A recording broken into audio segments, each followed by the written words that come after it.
ناظرین، آج تک ہم دنیا کے بڑے بڑے نام اور ان کے کام سنتے آئے ہیں، اور ہر سال دنیا کے امیر ترین لوگوں کی فہرست ہماری نظروں کے سامنے سے گزرتی ہے۔ مگر کیا آپ جانتے ہیں دنیا پر کوئی اتنا طاقتور بھی ہے جو پوری دنیا کو ڈائریکٹلی یا انڈائریکٹلی کنٹرول کر رہا ہے؟ مگر حیرانی کی بات تو یہ ہے کہ اتنا طاقتور ہونے کے باوجود لوگوں کو اس کا نام تک نہیں پتہ۔ آخر اس کے پیچھے کیا وجہ ہے، اور یہ امریکن بیسڈ کمپنی کس طرح دنیا کو کنٹرول کر رہی ہے؟ ناظرین، کیا آپ نے کبھی بلیک راکس نامی کمپنی کا نام سنا ہے؟ جی ہاں، یہ وہی کمپنی ہے جو 35 سال پہلے شروع تو زیرو سے ہوئی تھی، مگر اب 12 زیرو والے ڈیجٹ یعنی ٹریلینز میں کام کر رہی ہے۔ یہ اس قدر مہنگی کمپنی ہے کہ اس کی نیٹ ورتھ پورے امریکہ کے ٹوٹل جی ڈی پی کے آدھے حصے کے برابر بنتی ہے۔ پہلا سوال تو یہ ہے کہ اتنا کامیاب ہونے کے باوجود یہ کمپنی بے نام کیوں ہے؟ جس کا جواب کچھ یوں ہے کہ اس کمپنی پر پہنچنے کے لیے اس کمپنی نے سوشل میڈیا پر اپنا نام چلوانے کے بجائے تمام سوشل میڈیا کے پلیٹ فارمز پر انویسٹ کرنا ضروری سمجھا۔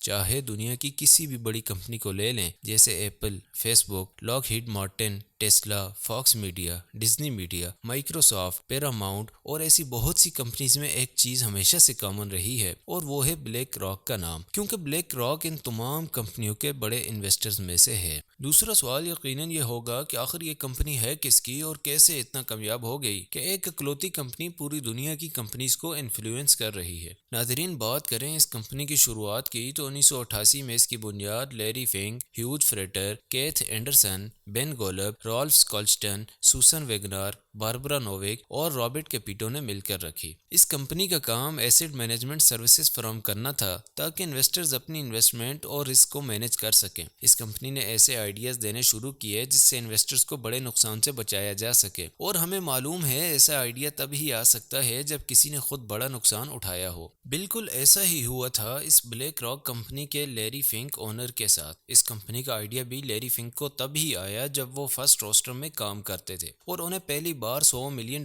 کا نقصان ہوا تھا۔ یہی ایکسپیرینس ان کا بڑا موٹیویشن بنا اور انہوں نے ایسی کمپنی بنا ڈالی جس کا مقصد بہتر فائنینشیل پریکٹس اور رسک مینجمنٹ تھا۔ اس کمپنی کو اپنی پہلی فنڈنگ بلیک سٹون گروپس نامی کمپنی سے ملی جس کے مالک پیٹر پیٹرسن تھے۔ انہیں لیری فنک کا رسک مینجمنٹ کی کمپنی کا آئیڈیا کافی اچھا لگا، اور اس طرح لیری فنک کی کمپنی بلیک سٹون گروپ کا ایک امپورٹنٹ پارٹ بن گئی اور اسے بلیک سٹون فائنینشیل مینجمنٹ کا نام دیا گیا، جس میں 50% شیئر کے عوض پیٹر پیٹرسن نے فنک اور اس کی ٹیم کو $5 ملین کی فنڈنگ کی۔ کچھ ہی عرصے میں اس کمپنی کو کافی ترقی مل گئی۔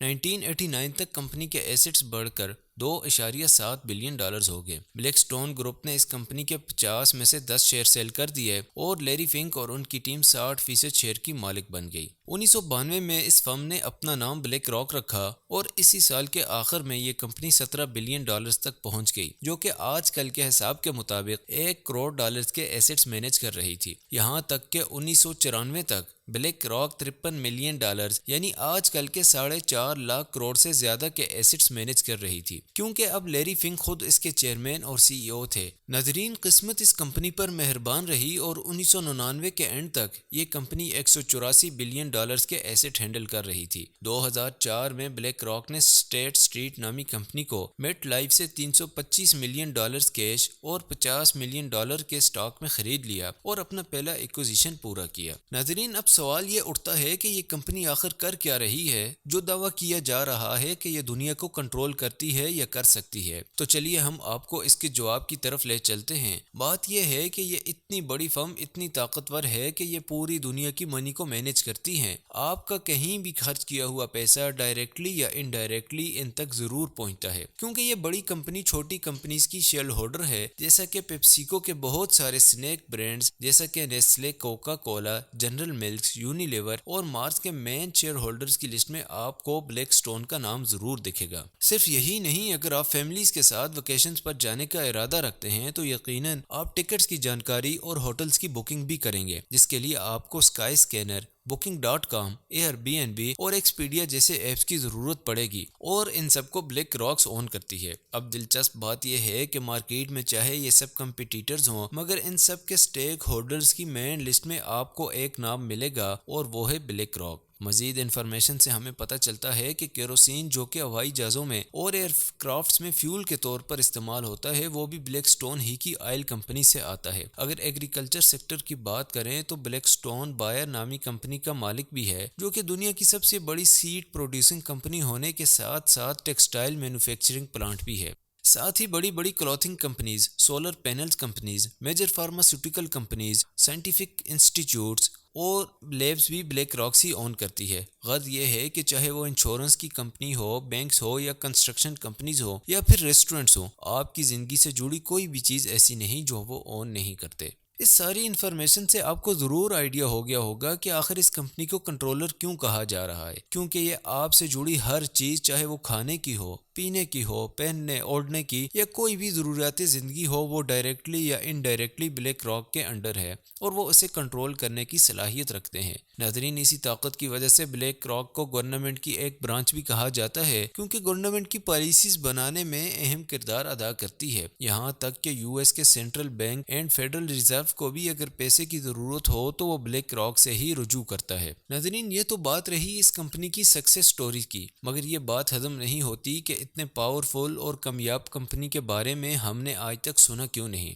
یہ نام بہت کم ہمیں ٹی وی چینلز اور نیوز پیپر میں دکھائی دیتا ہے، اس لیے کہ وہ خود ایسا نہیں چاہتے۔ اگر وہ چاہیں تو ہر روز اور ہر مقام پر خود کو فیچر کروا سکتے ہیں۔ ناظرین، بلیک راک اس وقت 18% Fox Media, 16% C B S, 13% Comcast کی مالک ہے۔ اگر یہ تمام آرگنائزیشن کوئی بھی فیصلہ لیتی ہیں تو بلیک راک سے ضرور اپروول لیتی ہیں۔ ناظرین، آپ کو یہ جان کر حیرانی ہوگی کہ گوگل جو کہ خود کو $1100 ملین کی نیٹ ورک رکھتا ہے، وہ بھی بلیک راک کے انڈر کام کرتا ہے۔ اسی طرح فیس بک، ٹویٹر اور ڈزنی پروڈکشن بھی بلیک راک اون کرتی ہے۔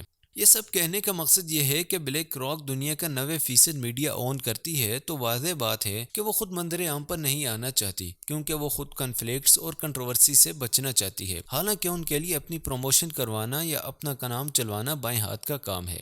ناظرین، بات کریں بلیک راک کی گزشتہ کچھ سالوں کی کامیابی کی تو 2020 میں بلیک راک کو چائنا کے میوچل فنڈ انویسٹرز میں انویسٹ کرنے کا موقع ملا۔ اب بلیک راک چائنا کی بہت سی کمپنیز میں بھی انویسٹر ہے، جس میں سب سے پہلا معاہدہ ایک سیکیورٹی اور کمیونیکیشن کمپنی کے ساتھ ہوا جو کہ فیشل ریکگنیشن سافٹ ویئر بناتی ہے، جیسا کہ چائنا کی حکومت کافی جگہوں پر استعمال کر رہی ہے۔ ناظرین، جیسا کہ ہمیں پتہ چل چکا ہے کہ دنیا پر بلیک راک کا کنٹرول بڑھتا چلا جا رہا ہے۔ ہمارے سوشل میڈیا سے لے کر کھانے پینے، ویکیشن اور زندگی کے ہر پہلو میں بلیک راک کی انوالومنٹ ہے۔ تو ذرا سوچیں کہ یہ کمپنی کس قدر خطرناک ہو سکتی ہے۔ ہمارا سارا ڈیٹا ان کے ہاتھوں میں ہے اور وہ ابھی بھی ڈائریکٹلی یا انڈائریکٹلی ہم پر کنٹرول رکھتے ہیں، اور آنے والے دنوں میں دنیا پر ان کی گرفت اور بھی مضبوط ہونے والی ہے۔ اسی لیے بلیک راک کو دنیا کا کنٹرولر کہا جاتا ہے۔ ناظرین، امید ہے یہ ویڈیو آپ کو دلچسپ معلوم ہوئی ہوگی۔ اسے شیئر کرنا اور لائک کرنا نہ بھولیے۔